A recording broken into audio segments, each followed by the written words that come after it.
സ്വാഗതം. വിഷയം മകരസംക്രാന്തിയാണ്. പക്ഷേ ഇതൊരു സാധാരണ ആഘോഷത്തെക്കുറിച്ചല്ല.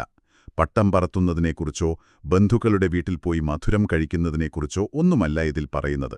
പകരം ഒരു ചെറിയ എള്ളുണ്ട ഉപയോഗിച്ച് ഒരാളുടെ സാമ്പത്തിക തലവിധി തന്നെ മാറ്റാൻ കഴിയുന്ന ചില രഹസ്യ അനുഷ്ഠാനങ്ങളെക്കുറിച്ചാണ്. മകരസംക്രാന്തി ഒരു കലണ്ടറിലെ വെറുമൊരു തീയതി മാത്രമല്ല, അതൊരു വലിയ പ്രപഞ്ചമാറ്റത്തിന്റെ നിമിഷമാണ് എന്നാണ്. സൂര്യൻ ദക്ഷിണായനത്തിൽ നിന്ന് ഉത്തരായനത്തിലേക്ക് മാറുന്ന സമയം. ലളിതമായി പറഞ്ഞാൽ പ്രപഞ്ചം ഇരുട്ടിൽ നിന്ന് വെളിച്ചത്തിലേക്ക് നീങ്ങുന്ന ഒരു നിമിഷം. ഇതിനെ ദേവന്മാരുടെ പകലിന്റെ ആരംഭം എന്നാണ് വിശേഷിപ്പിക്കുന്നത്.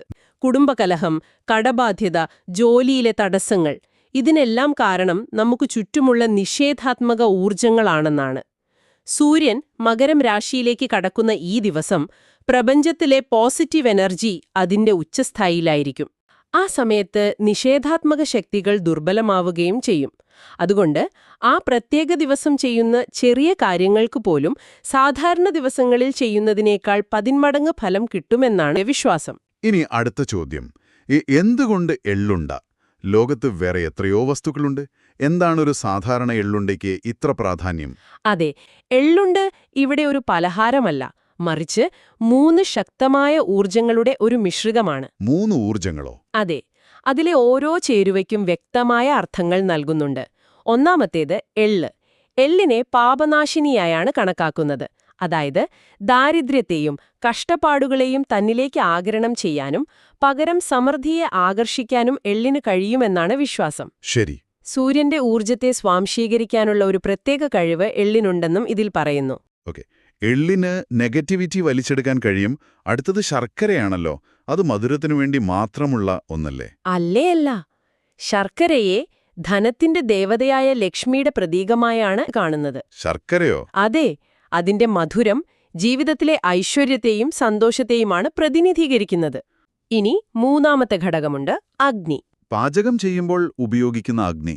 അതെ, എള്ളും ശർക്കരയും ചേർത്ത് പാചകം ചെയ്യുമ്പോൾ അഗ്നി എന്ന ഘടകം കൂടി വരുന്നു.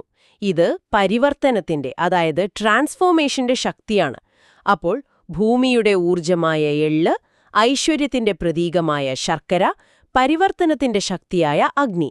ചെയ്യുന്ന സത്കർമ്മങ്ങളെക്കുറിച്ച് മറ്റുള്ളവരോട് വീമ്പു പറയുന്നത് അതിന്റെ ഫലമില്ലാതാക്കുമെന്നാണ് ഇതിലെ പ്രധാന വാദം. ഓഹോ. അതായത് ഒരു പ്രവൃത്തിയുടെ ശക്തി അതിന്റെ പിന്നിലെ ഉദ്ദേശ്യശുദ്ധിയെ ആശ്രയിച്ചിരിക്കുന്നു. നമ്മൾ എന്തെങ്കിലും നല്ല കാര്യം ചെയ്തിട്ട് അത് മറ്റുള്ളവരെ അറിയിക്കുമ്പോൾ അതിന്റെ പിന്നിൽ പ്രശസ്തിക്കോ അംഗീകാരത്തിനോ വേണ്ടിയുള്ളൊരാഗ്രഹം കടന്നുവരാമല്ലേ?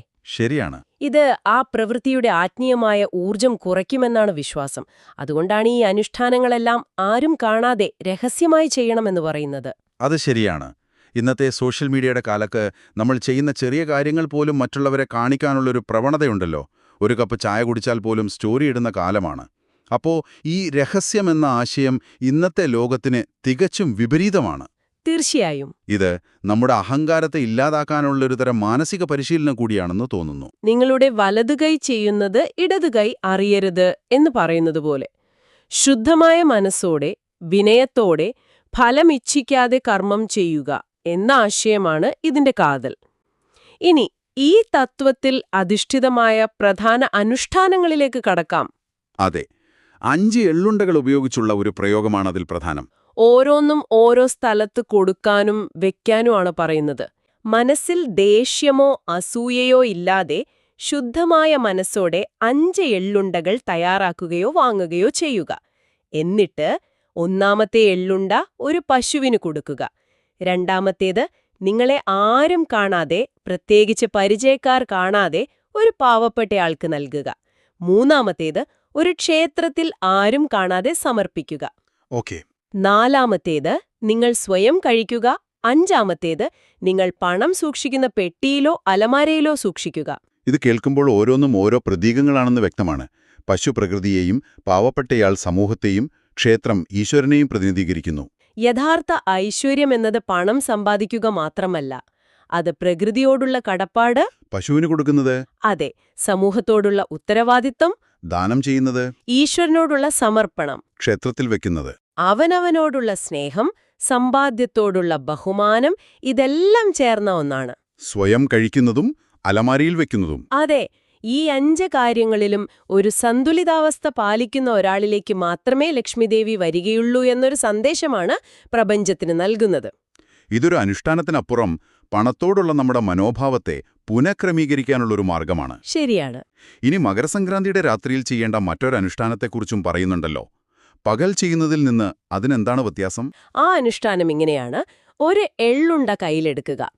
എന്നിട്ട് ഈ എള്ളുണ്ട എത്ര മധുരമുള്ളതാണോ അതുപോലെ എന്റെ ജീവിതത്തിൽ ധനത്തിന്റെ പ്രവാഹം മധുരവും സ്ഥിരവുമായിരിക്കട്ടെ എന്ന് പ്രാർത്ഥിക്കുക.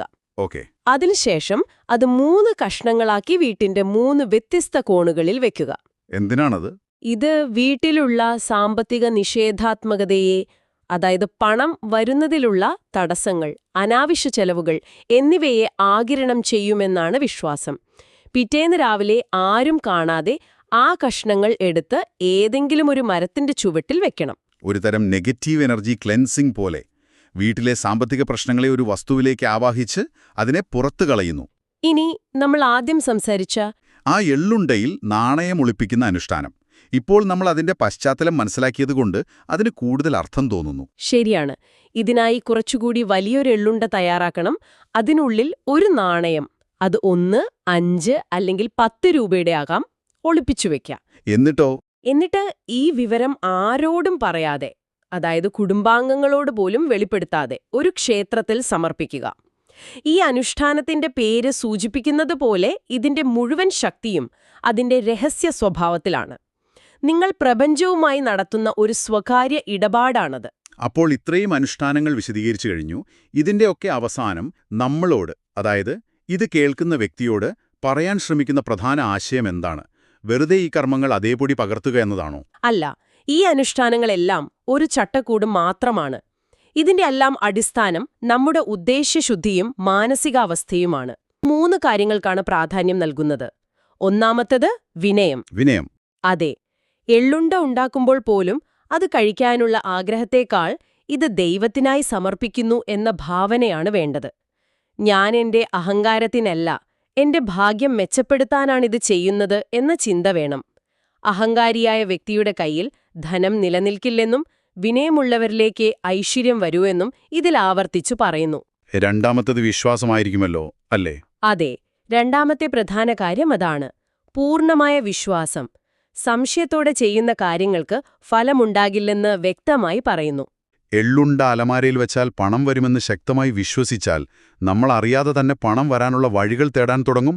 വിശ്വാസത്തിന്റെ ശക്തിയെ അത് തീർച്ചയായും അംഗീകരിക്കുന്നു. ഇനി മൂന്നാമത്തെ കാര്യം? അതെ, മൂന്നാമത്തേത് പ്രവൃത്തിയാണ്. ഇത് വെറുതെ ഇരുന്ന് പ്രാർത്ഥിക്കുന്നതിനെക്കുറിച്ചല്ല, മറിച്ച് കർമ്മം ചെയ്യുന്നതിനെക്കുറിച്ചാണ്. അതെ, ശ്രദ്ധയോടെ, കൃത്യമായ ചിട്ടയോടെ ചില കർമ്മങ്ങൾ ചെയ്യുന്നതിനെക്കുറിച്ചാണ്. ജ്യോതിഷപരമായി അനുകൂലമെന്ന് വിശ്വസിക്കുന്ന ഒരു സമയത്ത് നിങ്ങളുടെ പ്രതീക്ഷകളെയും ലക്ഷ്യങ്ങളെയും ഒരു ബിന്ദുവിൽ കേന്ദ്രീകരിക്കാനുള്ള ഒരു പ്രായോഗിക മാർഗമാണ് ഈ അനുഷ്ഠാനങ്ങളിലൂടെ നൽകുന്നത്. ചുരുക്കത്തിൽ, ശരിയായ സമയം, ശരിയായ വസ്തുക്കൾ, ശരിയായ മനോഭാവം, ശരിയായ പ്രവൃത്തി. ഇവ 4 ചേരുമ്പോഴാണ് ആഗ്രഹിക്കുന്ന ഫലം ലഭിക്കുന്നത്.